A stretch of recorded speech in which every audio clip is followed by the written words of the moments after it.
Olá, tudo bem? Eu sou João Pedro Fragoso. Aqui comigo eu tenho, como de costume, meu amigo Bernardo Coimbra. Fala, Fragoso, meu amigo, tudo bem? E esse é o Toque Passa, o videocast do jornal o Globo, gravado aqui no estúdio da nossa redação, que entra nos últimos dias de 2025 numa pegada diferente. Essa semana a gente vai receber aqui alguns jornalistas da nossa redação para revisitar o 2025, como é que foi a temporada dos nossos 4 principais clubes aqui do Rio e falar um pouco da expectativa para a próxima temporada também, para 2026. E agora quem está aqui com a gente é Lucas Ribeiro, setorista do Fluminense.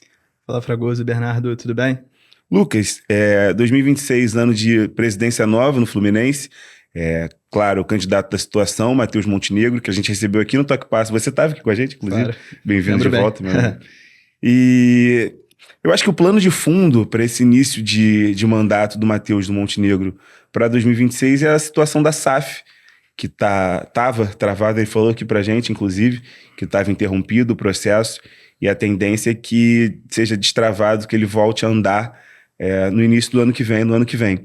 Como é que está esse processo? Como é que está a situação da SAF?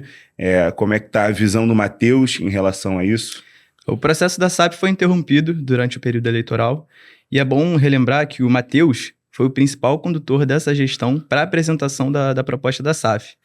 Então, assim, a ideia Ele era o homem forte do o homem Mário. Forte, mais até do que o Mário Bittencourt. Ele era vice-presidente, né? Sim, vice-presidente geral, e agora, inclusive a gente está gravando aqui na sexta-feira, ele vai tomar posse hoje. E a ideia da SAF é deixar o Fluminense mais forte financeiramente para brigar com o Flamengo, Palmeiras, que dominaram nos últimos anos ali em conquistas.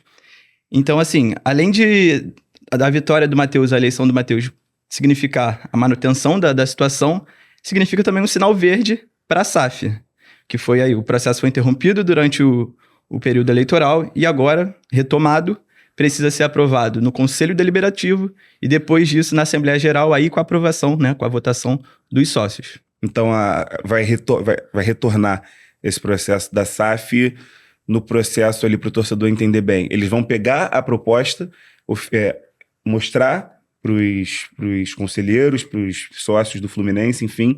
Isso vai ser votado, então? Isso. Depois indo para a Assembleia Geral aí com a votação dos sócios, aí, enfim, mostrando todos os detalhes da proposta da SAF. E aí, o que deve ali tramitar durante o primeiro semestre, né? Então, se arrastar ali, pensando ali que o brasileiro já vai começar no final de janeiro, a bola já vai estar rolando, os campeonatos, as principais competições. Mas a ideia é que se arraste ali até o final do primeiro semestre. Então, não tem a perspectiva de que o Fluminense se torne SAF, por exemplo, antes de junho. Aqui o mundo ideal ali é se arrastar até, no máximo, o primeiro semestre. Mas, enfim, o campo e bola também fala muito, né? Então, a gente não pode... Ainda é um mundo incerto, mas... Justo. Com o Matheus ganhando, é um sinal verde para que a SAF seja aprovada aí. Vai depender das aprovações, das votações, enfim. Justo. E Bernardo, meu amigo, você que, enfim, também está editor nosso aqui no Globo, no Extra, além de um dos apresentadores brilhantes, apresentadores do Toque Passa. Como é que você vê esse processo da SAF do Fluminense, esse processo inicial? A gente já sabe ali da proposta que chegou de um grupo de torcedores, das medidas que eles querem implementar ali, das questões financeiras também, que o Matheus até explicou um pouquinho aqui no Toque Passa. Como é que você vê esse processo inicial que agora está paralisado da SAF do Fluminense? Olha, Fragoso, eu vejo ainda com uma incógnita em relação à SAF do Fluminense, sabe? Ainda acho um processo ainda que está muito ainda sem... Qual era o aporte inicial? São 500 milhões, né? 250 milhões lá já de cara e mais 250 milhões em 2 anos. Né? Uhum. É uma coisa que o Matheus está tentando aumentar, mas ainda não sabe se vai conseguir. Enfim, vai ser isso para o ano que vem também. Eu acho ainda o início uma incógnita. Muitos torcedores do Fluminense debatendo, conversando e acham que muitos estão preocupados ainda que pode ser uma coisa que seja igual ao que aconteceu com o Botafogo e lá na frente ter confusão, ter gente reclamando, enfim, a coisa desandar, como aconteceu também com o Vasco, enfim, uma SAF totalmente diferente, mas enfim, que a coisa desandou, mal nasceu a SAF, ela já morreu, enfim. Então ainda tá uma incógnita ainda em relação a essa questão da SAF do Fluminense. E como o próprio Lucas disse, a coisa só deve ir lá para... deve se arrastar final do primeiro semestre todo. Acho que o Fluminense, de uma maneira geral, o seu torcedor não deve ficar pensando em SAF nesse primeiro momento, não, e achar que vai ser resolver a vida do Fluminense. A temporada de 2026 está resolvida porque vai ter a SAF, entendeu? Não, justo. E, enfim, numa sequência do que você está falando, a primeira janela de transferências para o ano que vem começa em 5 de janeiro, com certeza vai ser de um Fluminense ainda sem SAF. Então, as movimentações que a gente tem visto do Fluminense ali são com um planejamento financeiro normal ali do clube, iniciado pelo Mário, vai ser tocado pelo Matheus também. Eu queria te perguntar, Lucas, quais são os objetivos principais do Fluminense na janela? O que a diretoria, o que o departamento de futebol identificou enquanto lacunas do elenco?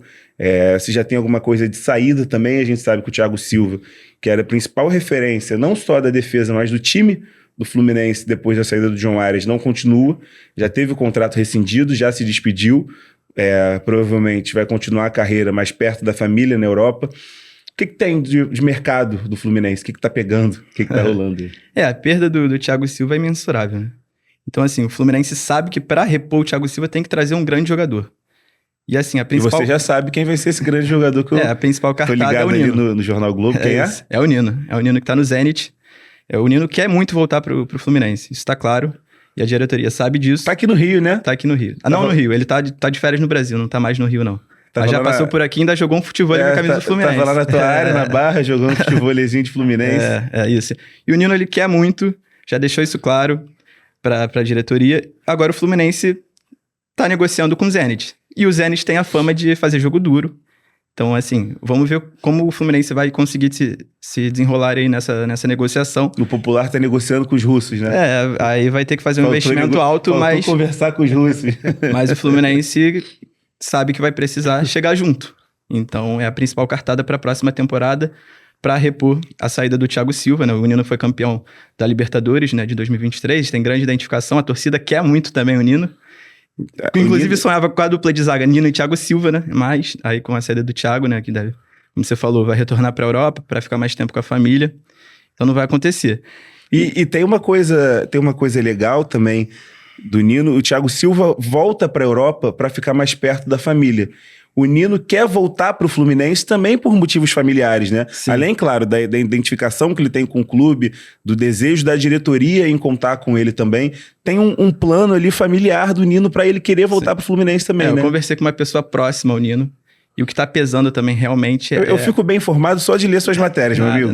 Só de ler lá no Jornal Globo suas matérias, eu já tô bem informado de Fluminense. Ele tem um filho com síndrome de Down, o Antônio, que acabou não se adaptando muito bem à Rússia. E ele quer voltar aqui pro Brasil, principalmente pro Rio, por já saber aqui. Questão de moradia, enfim, escola. Então, Sim. Isso tudo também facilita a volta dele. Além da vontade, claro, do jogador. Então, é mais um motivo ali que pode pesar na negociação. Mas vamos ver se os russos vão... Como é que vai ser o desenrolar aí nos próximos dias, próximos meses. Mas vai acontecer alguma coisa. Tá rolando. Tem que conversar com os russos, né? Não sei se tu lembra, Bernardo, que na época que o Nino tava no Fluminense... Não só ele fazia muito sucesso com a torcida, mas a esposa dele era muito querida na torcida do Fluminense também, né?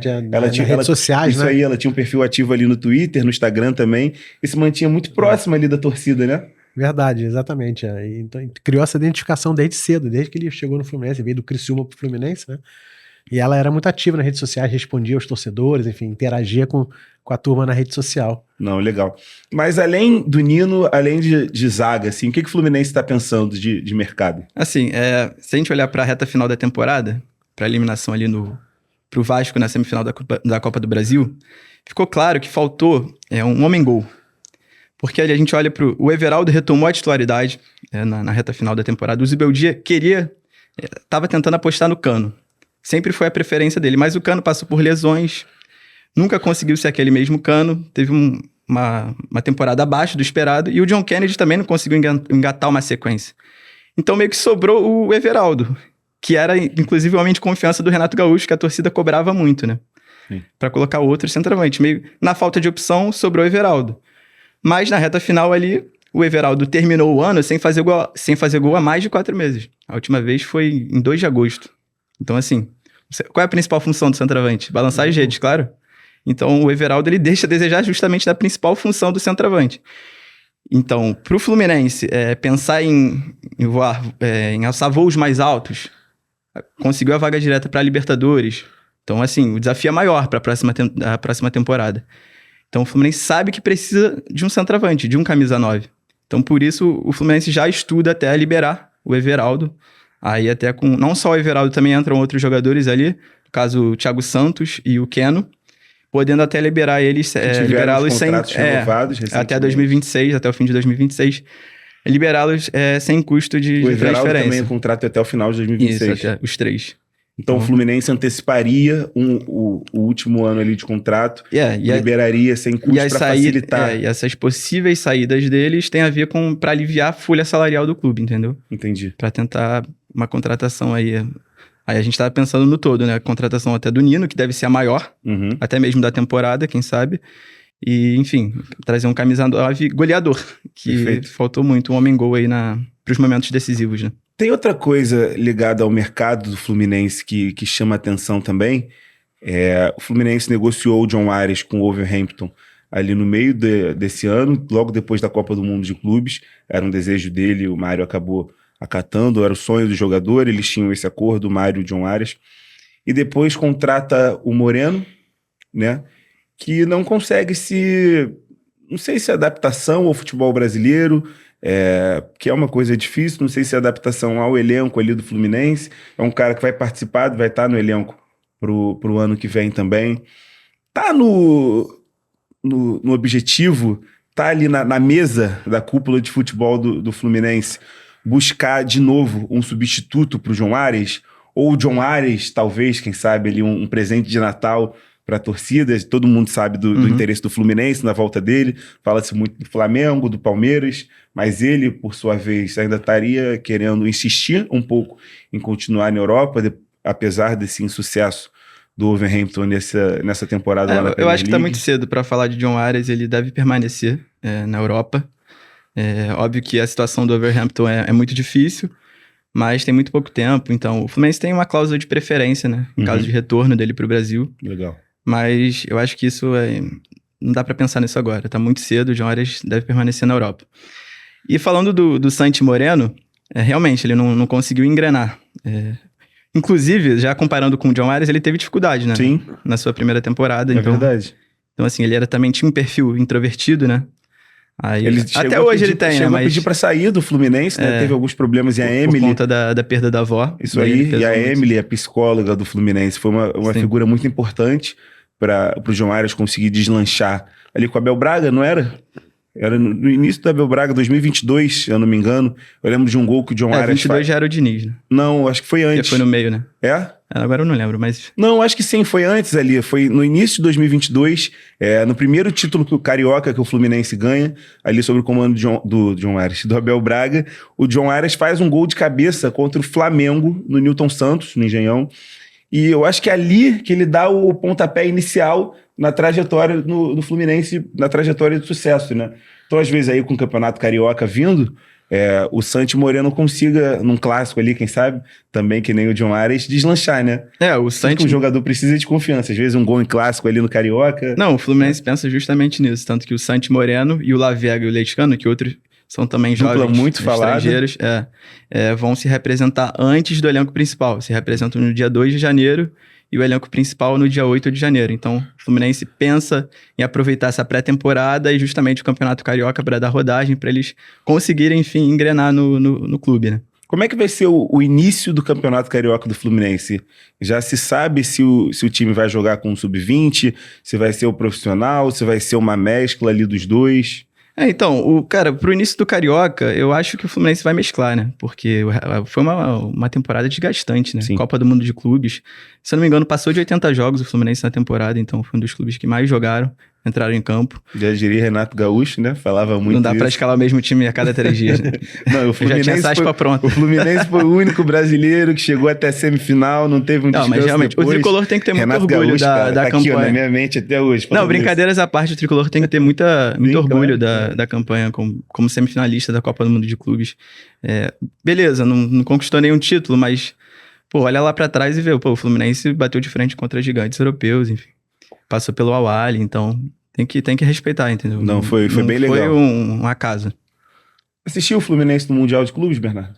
Assisti. Você não estava sintonizado aqui no Jornal Globo, né? Sintonizado aqui com toda a equipe assistindo o Fluminense. Fez uma bela campanha ainda na semifinal do Mundial. E foi, como diria Renato Gaúcho, foi o único time que não teve folga depois, né?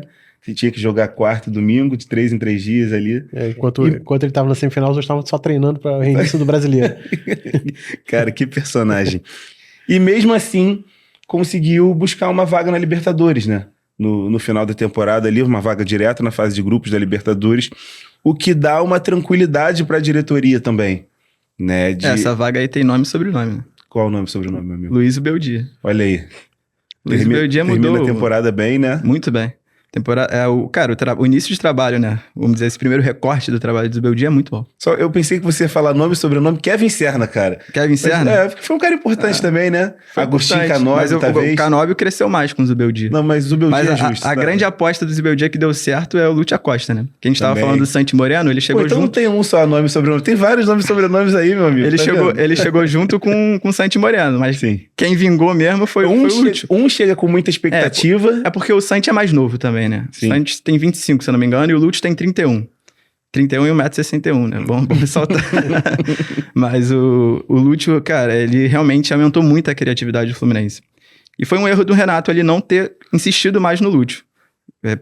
Teve com o Renato poucos minutos, então passou de poucos minutos com o Renato para titular absoluto, sob o comando do Zubeldia, e realmente o baixinho joga muita bola, aumentou a criatividade, o Fluminense passou a criar muito mais, mas pecou ali na falta de um homem-gol. Se tivesse um 9 ali, imagina o Cano de 2023 com o Lúcio Acosta servindo ali toda hora. A chance de bater campeão era grande. Não, então, mas resumindo assim, é um Fluminense que no campo e bola tem algumas peças ali para serem consideradas a base do time, né? Samuel Xavier, que é interminável no Fluminense. Fábio, que é absurdo. Fábio também, outro interminável. Jogou todos os jogos do brasileiro. Não, o Fábio é, assim, coisa de maluco. Martinelli também, o próprio Lúcio Acosta, os dois atacantes, Kevin Serna e Canóbio, com Zubeldia. Então é o Fluminense que começa a temporada, vislumbra uma próxima temporada com otimismo, né? Por essa... Martinelli também, muito bem. Sim, claro. Por essa estabilização que termina o ano. Dá pra dizer que o 2026 do Fluminense é uma visão mais otimista, sim? Assim, vai disputar a Libertadores, né? Precisa dar um salto a mais. Óbvio que o aspecto financeiro pode pesar, mas é o que eu falei, precisa de um 9. Eu ainda acho que um ponta mais agudo. Eu vejo o Serna e o Canóbio muito parecidos na forma de jogar. Ali eles são muito úteis taticamente. Sim. Fala assim, pô, o atacante que a gente ficou olhando pra recomposição, mas realmente isso hoje no futebol moderno faz diferença. Entregam gols também, né? Entregam. Foi a temporada mais goleadora do Canóbio. O Serna chega a completar o duplo-duplo, como a gente chama, de mais de 10 gols e mais 10 assistências? Não, ele bate na Eu acho que falta uma assistência, né? Isso, tem mais de 10 gols, mas fica com 9 assistências. Isso. Mas isso mostra, de fato, a utilidade deles taticamente, o Canóbio. O Canóbio, particularmente, é um jogador que eu gosto, sim. Tem uns camaradas meus tricolores que ficam chateados comigo quando eu falo isso. Mas é porque eu acho que é um cara muito importante, cara. Assim, além de entregar gols, que é a principal função dele, a entrega tática que ele dá pro time é muito importante. Isso no Libertadores pode ser bem útil, certeza. né? Não, com certeza. O Canóbio é peça fundamental no time do Fluminense. Mas aí eu tô pensando nisso, de brigar por coisas maiores. Não tô tirando o Canóbio do time titular aqui, tá? Mas acho que o Fluminense precisa de um ponta agudo, vertical, que parta pra cima, entendeu? No mano a mano. Isso falta no Fluminense. Aí a gente recorre à base ali. Por exemplo, o Riquelme Felipe, não sei se tá pronto. O Zubeldia, inclusive, muitos torcedores ainda insistem nisso, né? Falam, pô, tem que usar mais a garotada e tal. Uhum. Mas o Zubeldia, o que ele fez? Tinha pouco tempo de trabalho. Então ele preferiu usar jogadores mais experientes, já aquele elenco, porque o Fluminense tem jogadores veteranos, isso também ele pegou isso, e ele falou, já que vamos com uns caras mais cascudos pra tentar nessa reta final, e conseguiu, pegou G5, se não fosse ele, o Fluminense não conseguiria pegar G5, e a questão ali do clássico, da eliminação pro Vasco na Copa do Brasil é detalhe, pênalti, enfim, mas eu acho que o saldo é super positivo do trabalho do Zubeldia. Termina 100% em casa, 100% no brasileiro, porque acaba perdendo pro Vasco, né? na Não, Conselho do na Brasil. verdade continua, porque o jogo que ele perdeu é o verdade, mando era do verdade. Vasco, né? O Fluminense Isso, perde 2 erro- partidas erro pro meu, Vasco erro no meu. Maracanã, no Brasileiro e na Copa do Brasil, mas o mando era do Vasco, Mando era do 2x0 e o exatamente, erro 2x1. meu. Tá antenado, tá Então antenado. é tudo com o mando do Fluminense, com o mando do Mas Fluminense. é isso. Se for pra destacar uma frase aí, Zubeldia é a esperança pra 2026. Tem que apostar neles. E vamos ver quem vai chegar, quem vai sair. Mas eu acho que é o cenário otimista pro Fluminense. Agora, falando fora do campo e bola, mas ainda dentro do futebol do Fluminense, a gente tem umas incertezas ali em relação à montagem do departamento de futebol. O que você falou, a gente está falando aqui gravando na sexta-feira, então pode ser que mais tarde o Matheus Montenegro já anuncie essas mudanças, mas eu queria te perguntar de antemão se já tem alguma previsão, assim, de permanência do Angione, por exemplo, do que o Mário Bittencourt, que é o atual presidente, e o Matheus Montenegro já falou aqui pra gente, ele não abriu, o que o Mário faria, mas ele abriu pra gente que se ele ganhasse o que aconteceu, o Mário continuaria dentro da gestão dele ali. Você já tem alguma previsão do que o Mário pode ser no Fluminense do ano que vem? Qual o papel que o Mário pode ter no Fluminense? Eu tô justamente nessa expectativa pra ver se hoje ele vai falar qual vai ser a participação de fato do Mário na sua gestão. O Angione, ele tem contrato até o meio do ano, até o meio de 2026 com o Fluminense, então ele vai continuar até lá. Agora, se o Mário vai ser diretor de futebol junto com o Angione, não sei, realmente. Então hoje eu acho que a gente vai ter uma novidade, mas é isso que a gente pode esperar. Em relação ao Mário Bittencourt, é que ele vai continuar participando e tem essa possibilidade da SAF aprovada. Isso o Matheus mesmo falou, que é uma vontade dos investidores, do Mário virar CEO da SAF, né? Que todo mundo, enfim, fala disso. Aí a gente não sei se ele pode participar de determinado tempo ali da gestão do Matheus e depois com a SAF aprovada, mas a gente tá na espécie dali, vai ficar muito no campo da imaginação, né? Mas o que tem hoje é isso aí. Agora, você falou em contrato, outra coisa que o Fluminense deve ter para ano que vem é a novidade do uniforme, né? Puma. Isso, agora. a Puma. Já tem alguma previsão de novos uniformes, da chegada de novos uniformes? O torcedor fica ansioso com isso, cara. Esse negócio de novo fornecedor de material esportivo, e a Puma costuma fazer as blusas bonitas já também. saiu um ensaio, acabou vazando, né? Uma foto até do ensaio fotográfico, mas eu não sei quando vai ser a data de estreia, enfim, mas a Puma saiu a Umbro, né? E agora a Puma chegou. Quanto tempo de contrato com a Puma, sabe dizer? Putz, não sei. Eu vejo aqui. E aí, achou bonita a blusa que vazou, cara? Cara, achei bonita. Pô, difícil a camisa do Fluminense ficar feia, né? Tá vendo? Já fazendo a minha com os torcedores aqui. É um político, cara, é um político. Não, fala aí. Não, é isso. Tem algum comentário pra fazer, Bernardo? Não, a camisa é bonita, vai ficar bonito. Gostou do acerto com a Puma, cara? Te agradou? Gostei, assim, sendo Mas bem sincero... é pra próxima entrou temporada. pra história do Fluminense. Porque tem aquilo também, né? Tem o torcedor mais como é que é a palavra? O torcedor mais ligado em superstição, que gosta de se apegar a certas coisas. Mas a Umbro entrou pra história do Fluminense, né, cara? Sim, entrou, com certeza, né? Não, Título da Libertadores, 2 cariocas em cima do Flamengo ali. Então a Puma, pra esse torcedor um pouco mais supersticioso, entra com uma responsabilidade grande, cara. Pode Tiveram ser. algumas blusas bonitas, a blusa do Cartola. O contrato da Umbro se encerra no final do ano, então a Puma já deve... Então o primeiro jogo ali da temporada Carioca. de 2026 já deve ser com a Puma. No Carioca já. A Isso, Puma já no já chega Carioca. com uma pressão já grande, né? Entendeu? A Puma já chega com uma pressão grande ali A pra estreia no dia 14 contra o fazer Madureira. bonito. Maracanã. Não, boa.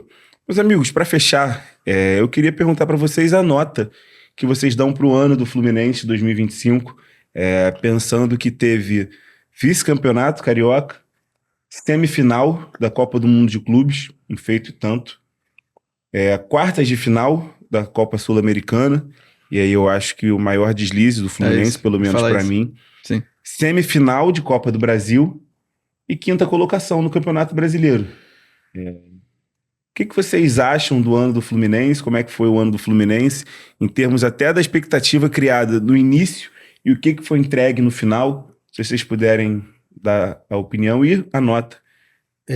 A minha nota pra temporada do Fluminense, acho que é uma nota 7. Ninguém esperava muito do Fluminense. Passa de ano do seu colégio, 7? Passa de ano. Passa de ano bem. Passa de ano. Eu sou da época de que a gente dava nota pros jogadores no jornal, né? Então, assim, eu sou muito meio que Exigente. exigente com essa Entendi. coisa de nota, entendeu? Entendi. Então eu dou uma nota 7. Acho que ninguém esperava que o Fluminense fosse bem no Mundial de Clubes. E foi muito bem, assim. O time jogou bem no Mundial de Clubes, fez boas partidas, enfim. Muito mérito do Renato aí, né? Formação de 3 Sim, zagueiros. exatamente. Ele... Sofreu ali. Contrato de 5 anos com a Puma, até o final de 2030. Passou, É isso. assim, é bem verdade, o Fluminense passou por apuros ali. Teve chance de ser eliminado pelo Mamelodi ali na fase de grupos ainda. O Fábio salvou, mas depois a coisa andou, entendeu? Claro, a coisa claro. caminhou, enfim. E aí venceu bem a Inter, venceu o Al Hilal, uma grande partida também. Então, assim, acho que o Mundial de Clubes foi o ano do Fluminense, assim.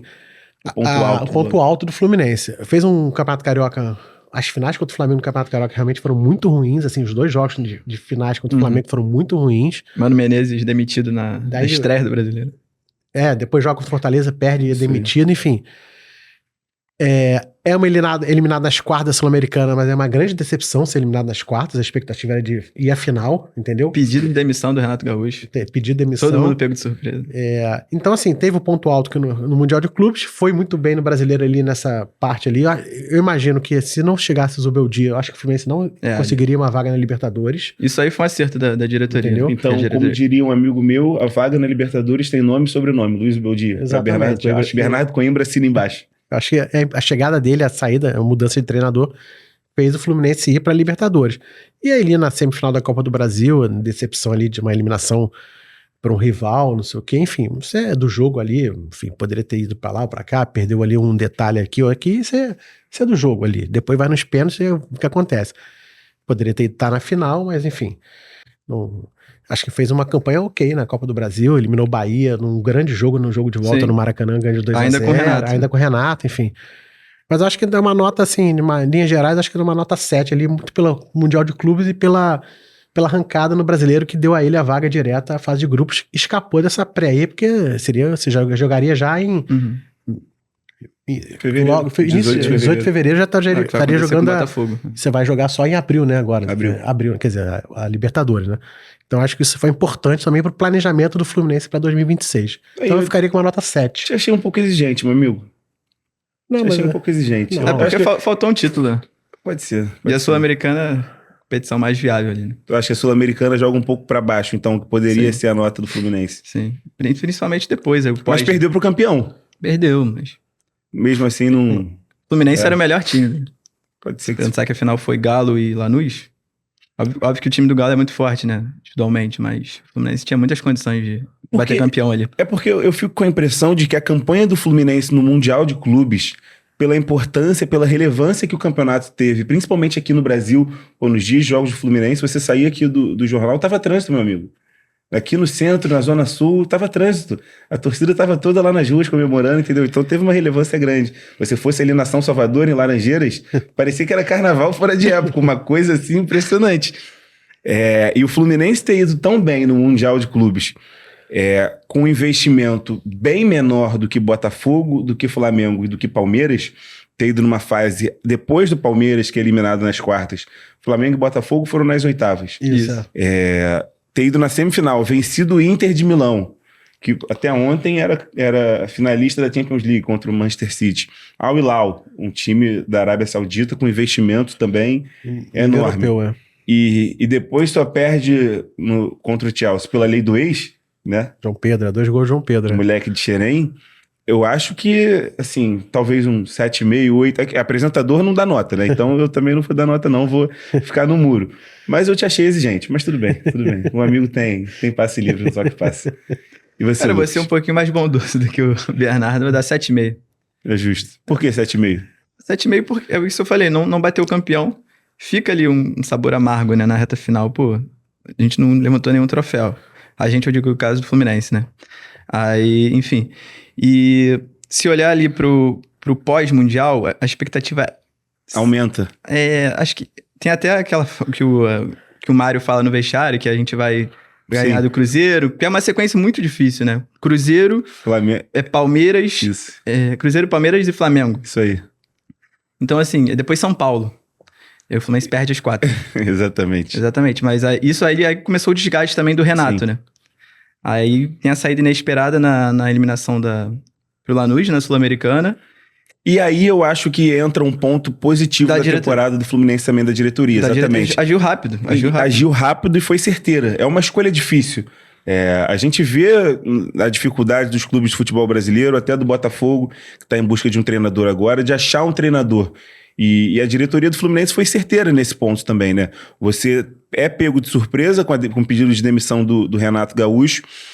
Tem Voltou a apostar em estrangeiro. Voltou não, né? Há muito tempo. Essa diretoria, essa gestão nunca apostou em estrangeiro. Isso aí.